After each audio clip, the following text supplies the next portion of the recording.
Hi everyone, welcome again in STEM Club India webcast. Today we have a very special guest. We have Dr. Amrita Vora. She is a passionate learner and educator currently serving as Director Education for GEMS Education India and Executive Principal for GEMS International School, Gurgaon. Welcome, ma'am. Thank you. Thank you, Yash and Tarun. All right. So before starting the session, I just want to give a brief, maybe overview of what you have done as achieved as a educator in last 25 years. But I want to tell all the audience which will be coming there that in this session, the major idea is that we know you as an educator, we know you as a person, and also your opinion regarding STEM. And this is how we'll be summarizing the entire session. So ma'am has been in this education world from last 25 years, a PhD in English literature and a certified program leader for Cambridge Professional Development qualifications. She's also a Bharatanatyam dancer. She has helped set up and led various schools as a principal. Dr. Vora has reviewed various textbook series for eminent publications like Oxford University Press and Macmillan Education. She has also been supporting the CBSE with the research on embedding international standard and best practices in assessment and pedagogical practices aligned with the NEP 2020. She is a member of National Council of Association of India Principals, AIP, a member of Steering Committee for CII Schools Summit, a member of CII Indian Women's Network, and also a member of Progress Card Committee formed by CBSE. She has been awarded various awards. She has been a proud recipient for Women of Excellence Award by Indian Achievers Forum, Best Principal Award by AI All India Swachh Bharat Art Forum. Under her leadership, GEM International School Gurgaon has won Inspiring School Awards and Best Skill Development.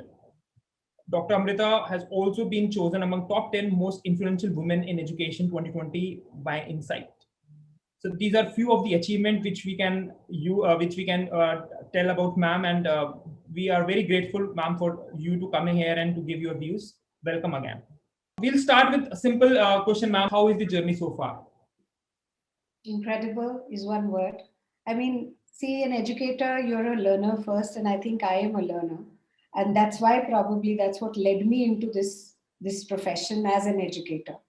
Um, and it wasn't, thankfully for me, it wasn't something that just happened because nothing else worked.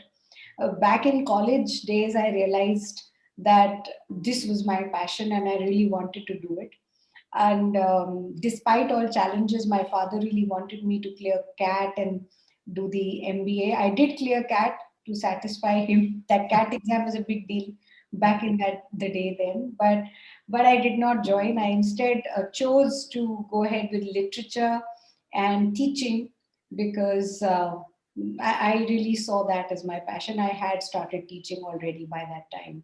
Okay. So I was more in higher education earlier, and then things got me into schools later. Situations, circumstances somehow pushed me into schools to a great extent. My child, when I realized that, you know, I needed a school for him, and now I had tasted education and higher education, and I could see the gap, the wide gap as an educator, because at that stage there are certain things that you can do when children are that old, and there are certain things for which it is kind of too late. And should you feel that gap, or this should have been done in school for them? Why was this? So they've already. I mean, why are we? A child is still thinking, okay, I understand this, but you know what? I can't frame it. I can't express myself. Or how do I put it down? And so on. So those kind of things, when they're in an MBA program, I was teaching there, and I used to feel that sheer lack back then. And so I decided this something needs to be done in schools, and here I am since quite a few years now. And I think now, thankfully, our National Education Policy 2020 really is genuinely progressive in nature. And let's hope it articulates well in on ground, and that's what the effort is towards. That children genuinely develop competencies rather than just keep passing exams. The word which you have given in the starting is like passion, and you started your journey and you're a passionate person for education, become an educationist, ma'am. This is what I believe we all should do. We should follow our passion, and the policy which now CBS has enrolled, and we have national policy also. So I think it will be more or less student will also start follow their passion rather than just going out of for numbers. So I'm pretty sure that should happen. And we all have some celebrities, ideals. Whom is your idol? Oh, I have many ideas. Um, but I've been fortunate enough to get some really good mentors in my own career. So I would particularly like to name some people from whom I've really learned a whole lot. Mr. Aziz Akhtar has been a wonderful mentor. He for me he was a boss, but I think I saw him more as a teacher, and I learned a hell of a lot from him. And today I attribute a lot of my success to him in whatever I'm doing. And then after that also I got Dr. Farooq Wasal, who carried things similarly. And these people have been stalwart educators with the kind of work that they've done really talks about itself, and across the globe it really speaks for itself. So those kind of things. And then even as I still remember my teacher when I was a student in grade 8, Mrs. Banerjee. And I think I still try to teach somewhat like her. I still remember I love my, I still have a relationship with my PhD supervisor, Dr. Ranu Nial, and also my teacher at the university, Dr. Sarvajit Mukherjee. I think as a teacher, as a person, whoever I am is molded a lot by all these people. So that is great. You remember your teachers and you still give them that respect, which is like we used to do in our school days. And so this is incredible. Again, I'm pretty sure young people who will watch this, they should know that respect and to know your teachers, to understand who has supported you at what moment of your life and time is very important. So do you follow any kind of a quote or mantra? Okay, so the one mantra that I'll say is the power of yet. I really believe in that, the power of yet and the power of because. If I ask you today, I mean, anyone in your team, have they won a Nobel Prize? One way for you to respond may be, well, no. And the other can be, not yet. Yes. Yeah, there's a huge difference. So there is always a power of possibility. And I sincerely believe that if we really want something, we really desire something with all our heart, we have the ability to make it happen also. So it's just not yet happened, perhaps. And then we have to look into power of because as to why has it not, if not, then what can I do for it to happen? If we really put those energies in the right direction, things do work. And I think I really firmly believe in that, and always tell my students, my teams, to think on these lines, and anything is possible. So quite a unique or a different kind of a mantra, I'll say. As you mentioned, there are many people who supported you and who helped you. You are all is a passionate person to become a educator. But just want to know, is there someone who inspired you to become an educationist? As I said, all my teachers, really. And okay, more than teachers, also, I've always been a I was called a bookworm as a child. So I've always been an avid reader. So I think a whole lot of books that really always made me feel that whatever I've learned is too little, and there's very little time to learn more. I think life is really too short to learn, and there is a whole lot out there. So, and the more you tend to know about something, the more you feel, oh, I know so less. There is so much more.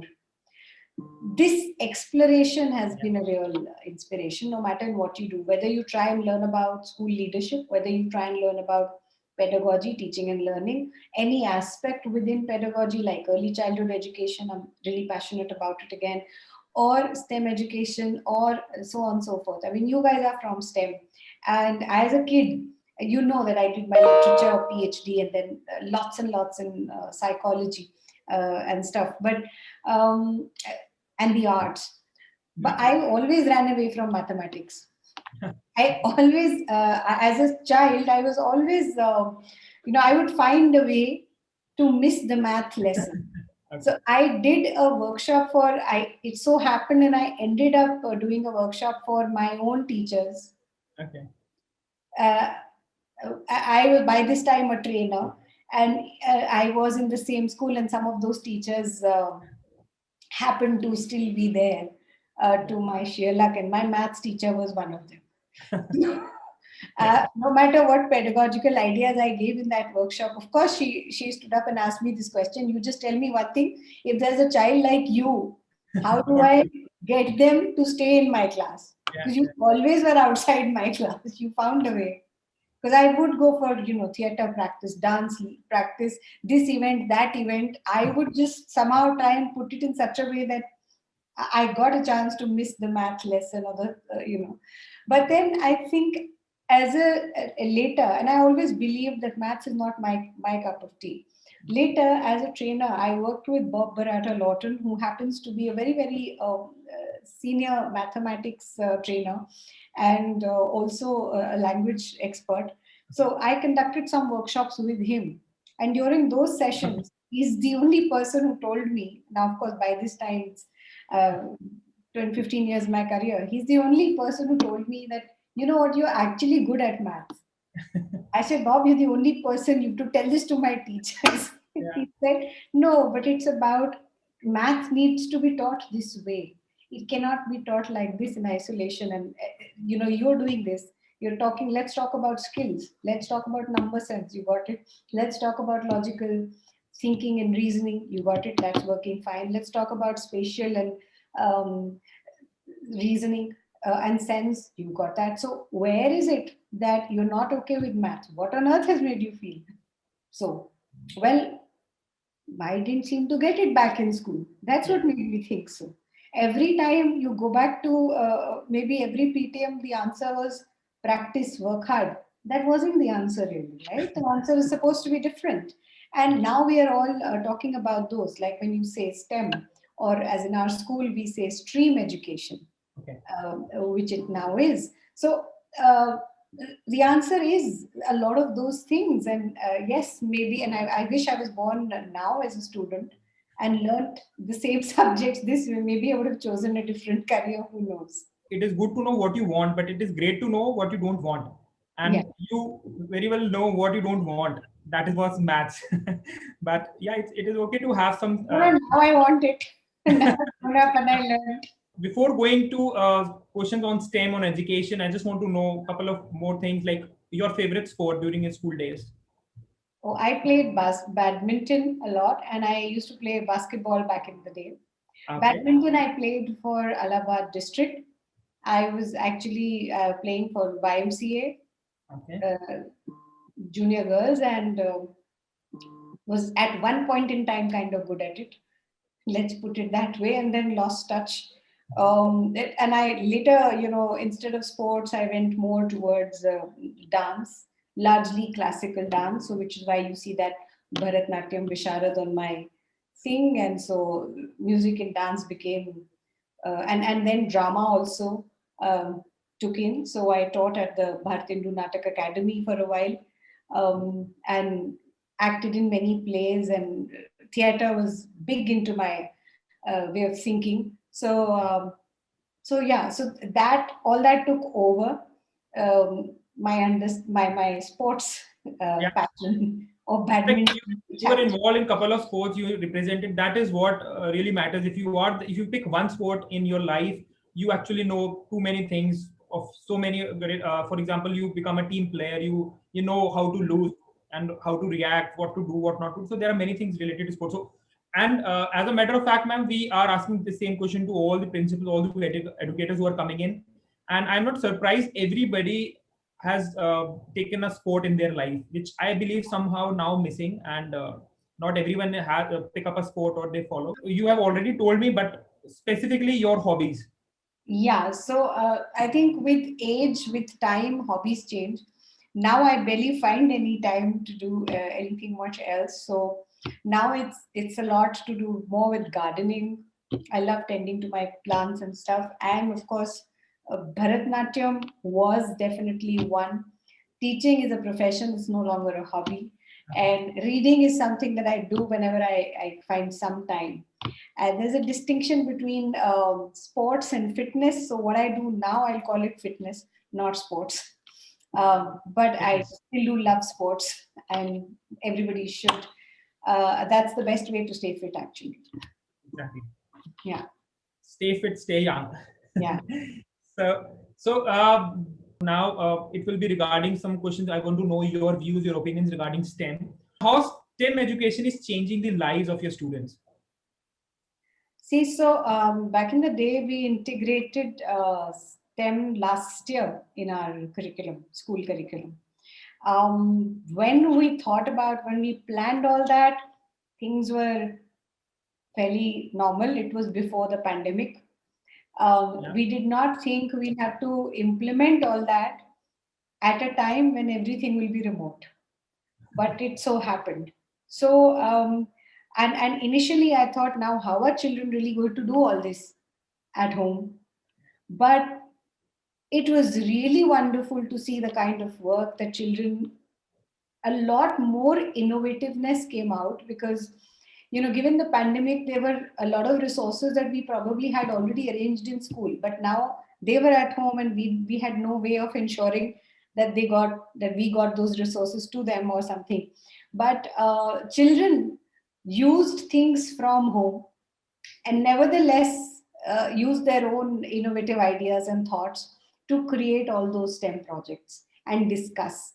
So the learning that was intended through STEM, or rather as we call it, stream, science, technology, engineering, reading and mathematics, arts and mathematics. Yeah. So we realized that this was so much more powerful and effective. And as long as the learning outcomes were met, it's all good. And you'll be happy to know that two of our, so Toykathon was one idea you would be already aware that the Ministry of Education came up with. And now two of our teams are in the Toykathon grand finale. Great. I think the reason is that they are thinking innovatively. We don't know what careers will be like.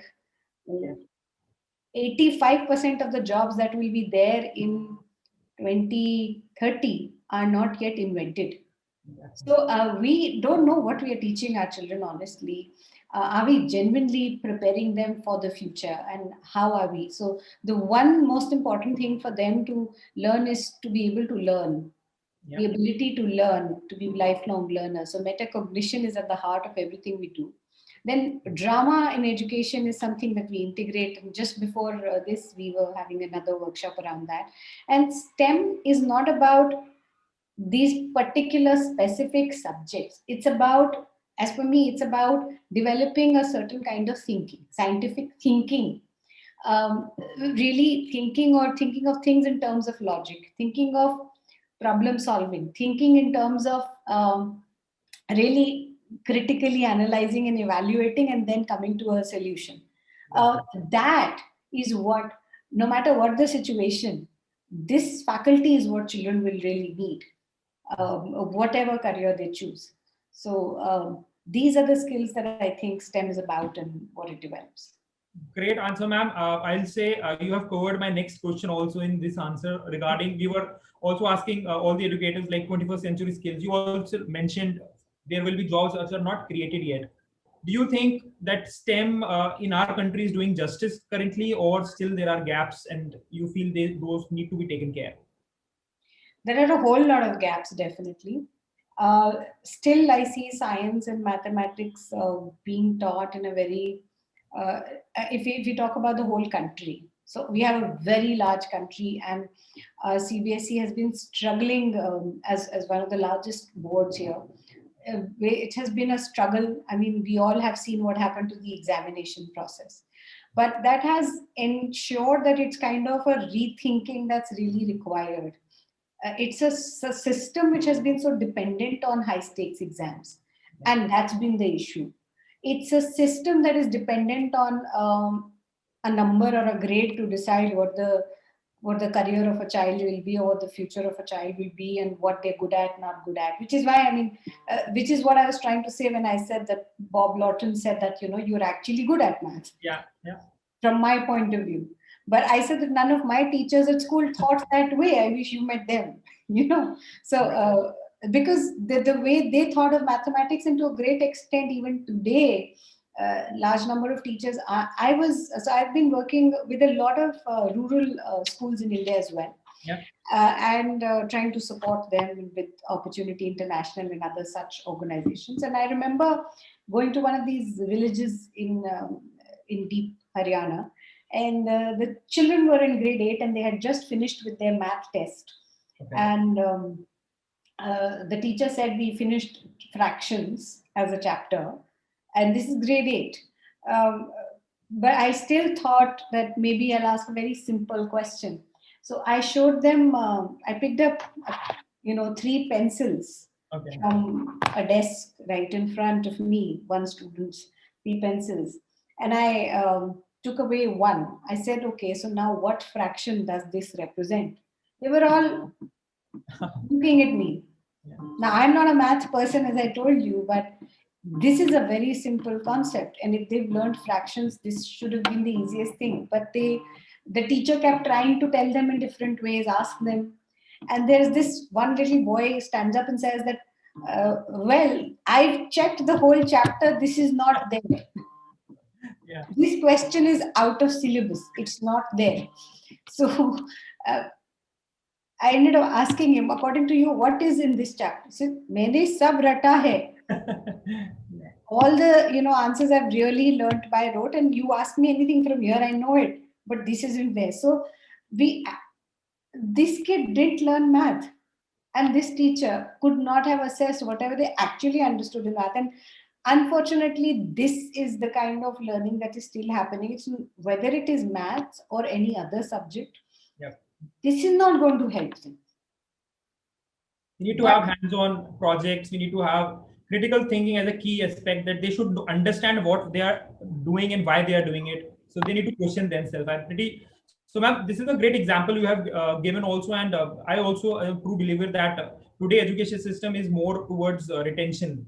Marks are related to retention rather than learning. And once we have it towards learning, then I'm pretty sure the impact will be huge. And so as a company, ma'am, what we are targeting is something on those lines, that why not to have some skills or some interest to be sparked in students who don't know exactly what they are capable of. But yes, once they are in the program, they exactly come out in flying colors in different ways.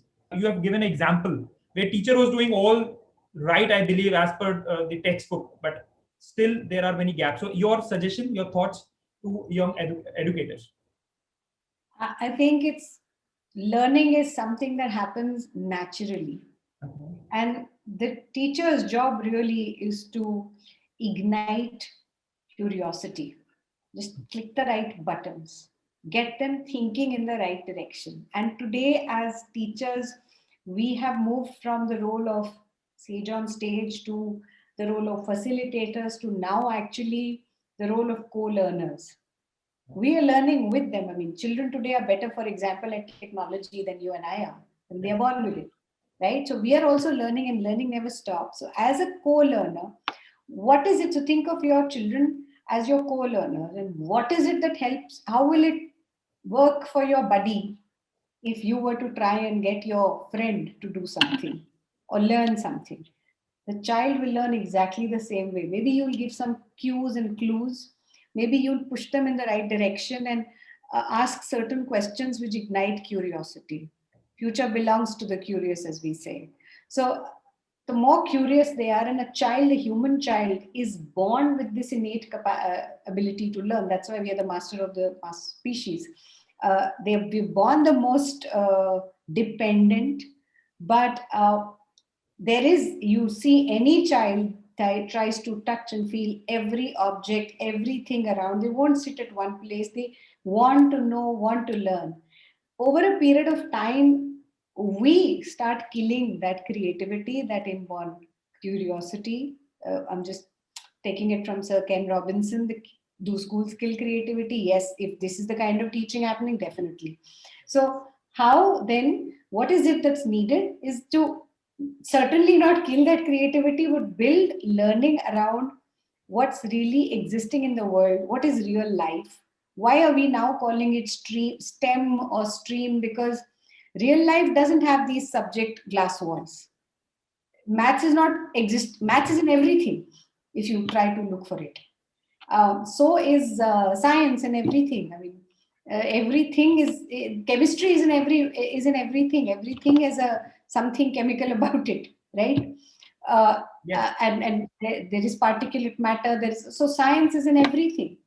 Similarly, so also STEM. Why are we now calling it STEM or stream? Because it is genuinely transdisciplinary, not interdisciplinary, but genuinely transdisciplinary in the way things in the real world are. And children really need to be able to see them as such. If we divide them, we compartmentalize it too much, it kills it for children. Exactly. So analysis is their job to do. They will get to analysis, but let them see the larger picture also and be curious about it.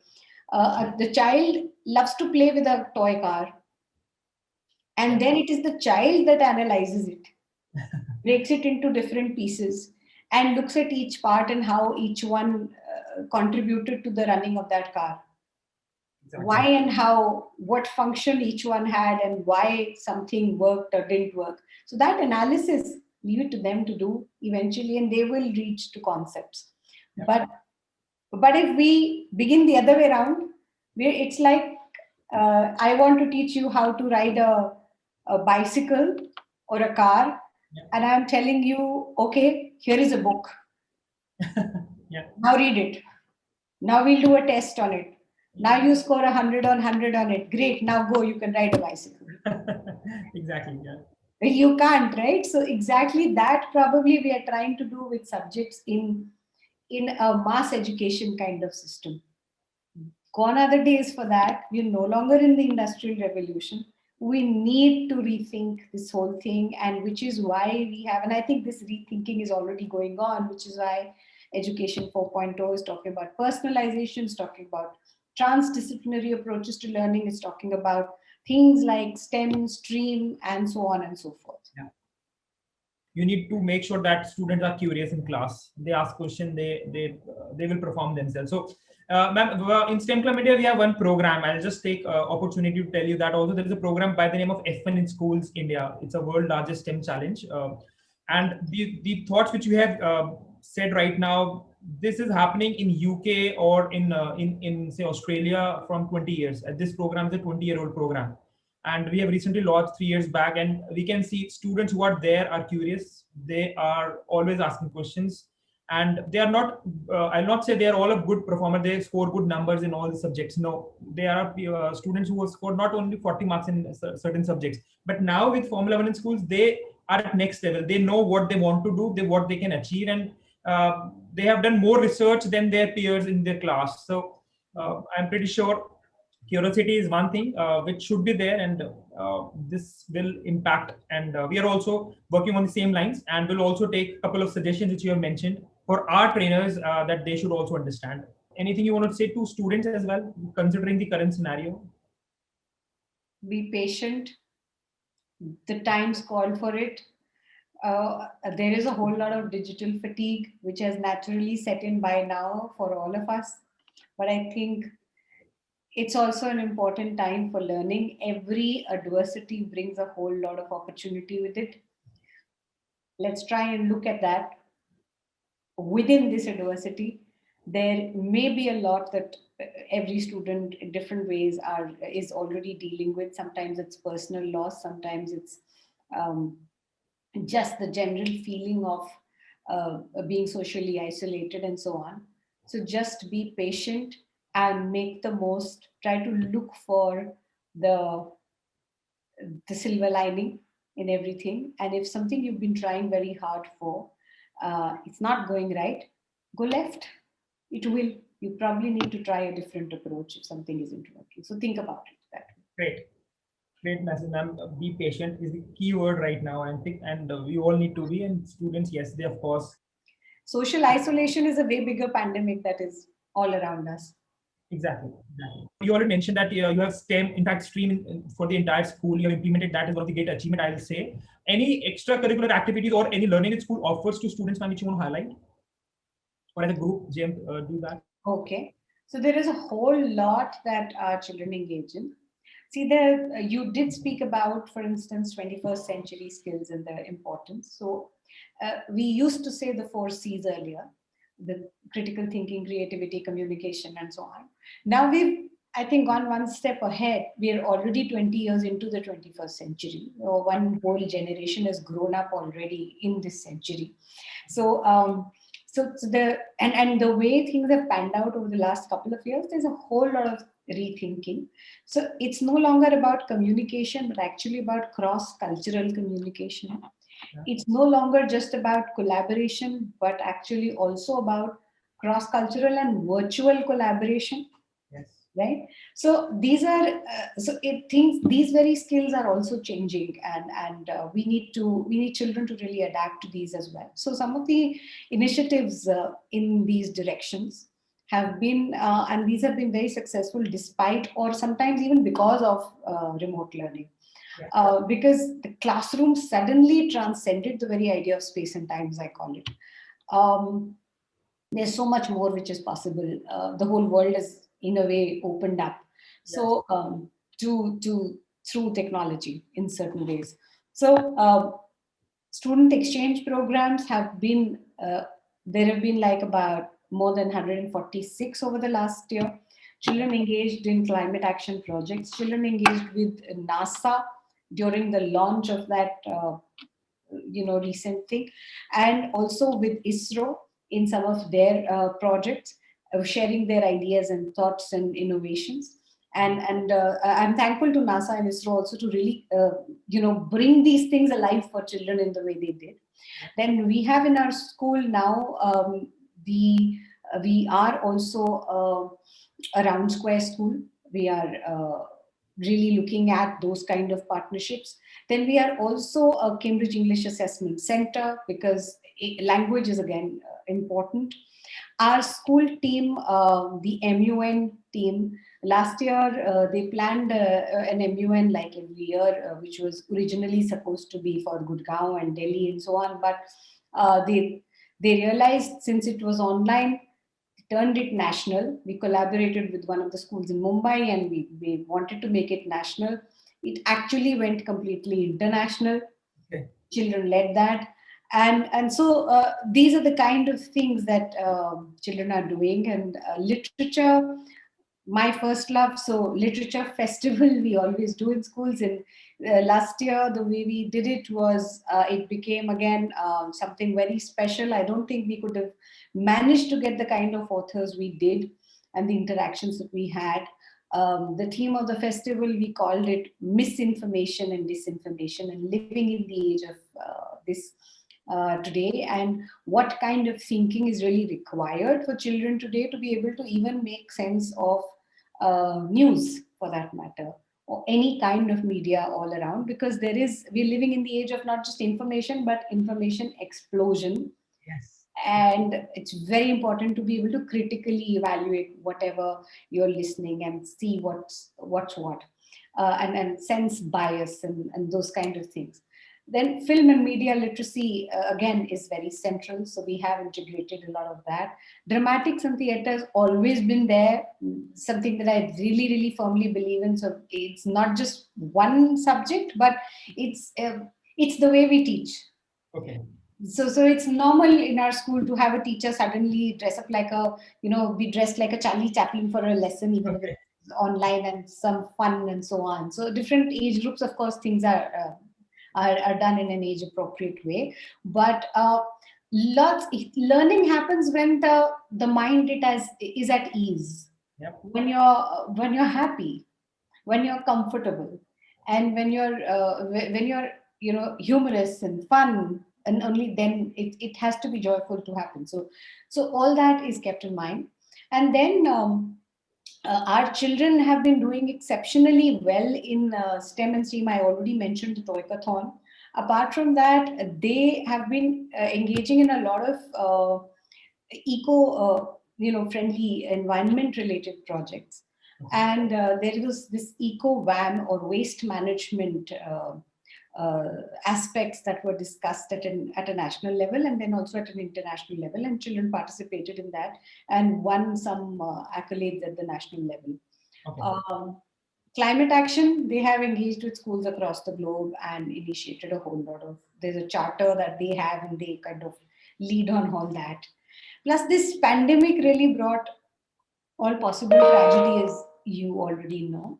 So we have a committee called the Pastoral Care Committee, which has been simply trying to ensure, and many children are involved in this, who've been trying to work with people on their mental health and social emotional well-being in general, and doing aspects around this, and not just workshops, but just talking to someone and lending a listening ear is important.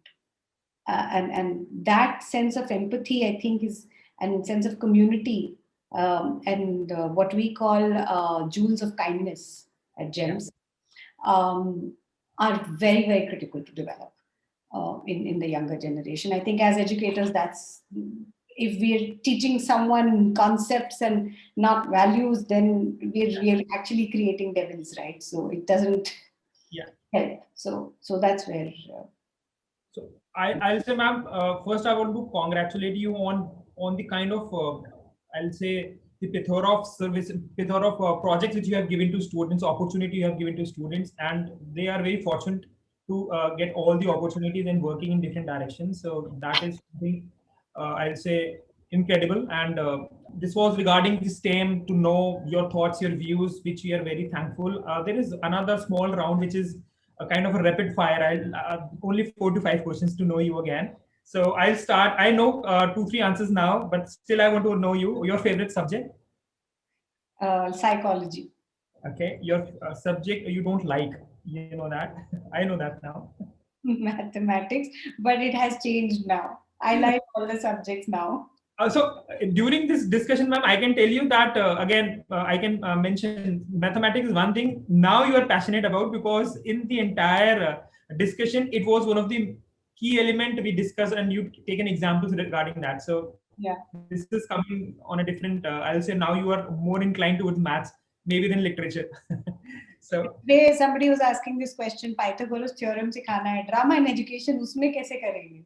So we have to now think of, okay, it's very easy to tell the language teachers क्या करना है, but so thinking in terms of maths, it's a Pythagoras theorem drama में कैसे सिखाएंगे? So yeah, every single day we think on all those kind of lines. So yes, it has become a passion. great, ma'am. And your favorite sport or a fitness activity now?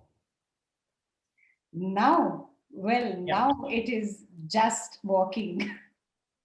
If I'm able to manage to walk, long enough and brisk enough every day, I consider it, I achieved something today.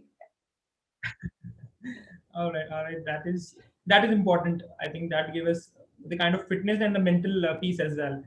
Yeah. Okay. And you, ma'am, favorite cuisine?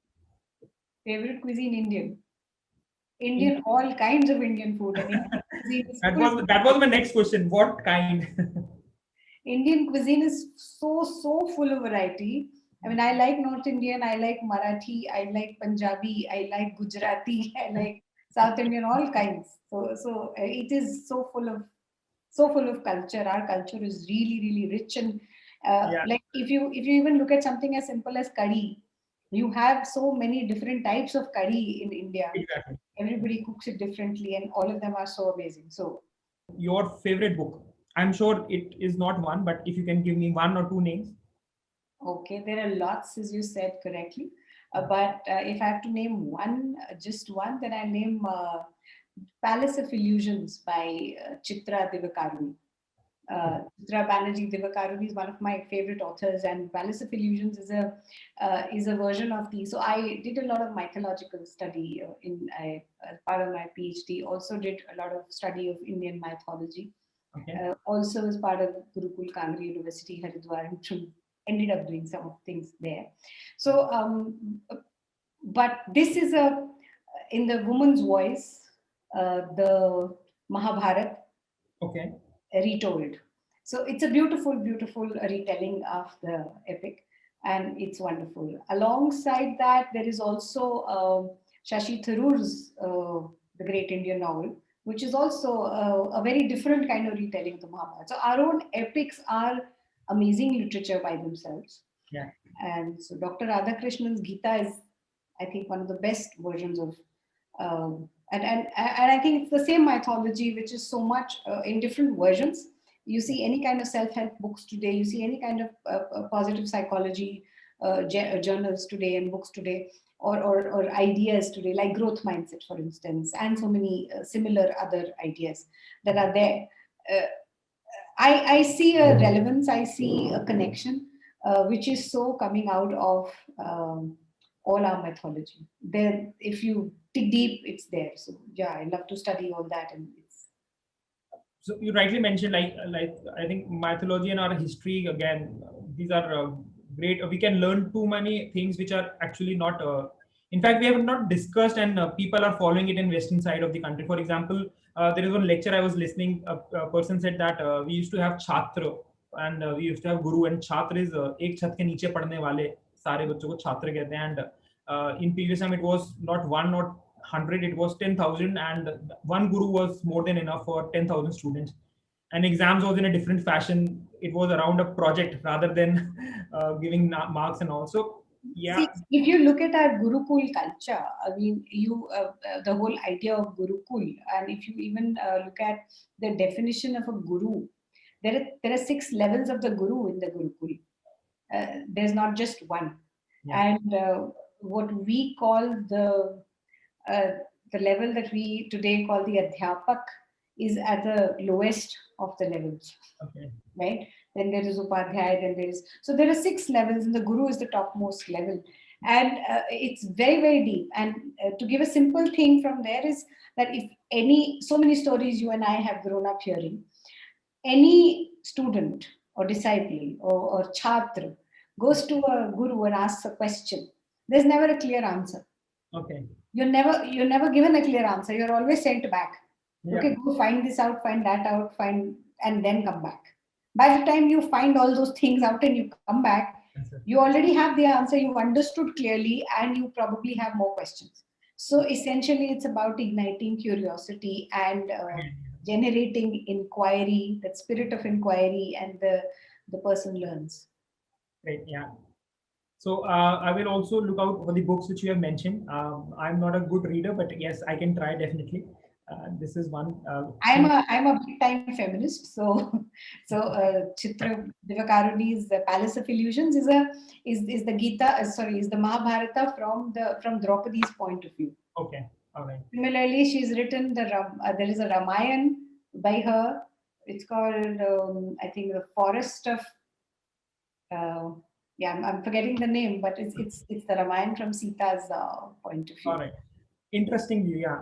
Yeah. So beautiful books, and sometimes I really there are some of my research papers that have created some negative waves also, and a lot of discussions around mythology. But then, because sometimes it does get, after all, we are a patriarchal society, so sometimes it does promote a lot of that. So that's also there, but there's a lot which is there to learn from it, which is amazing. So I think it's important to really study it.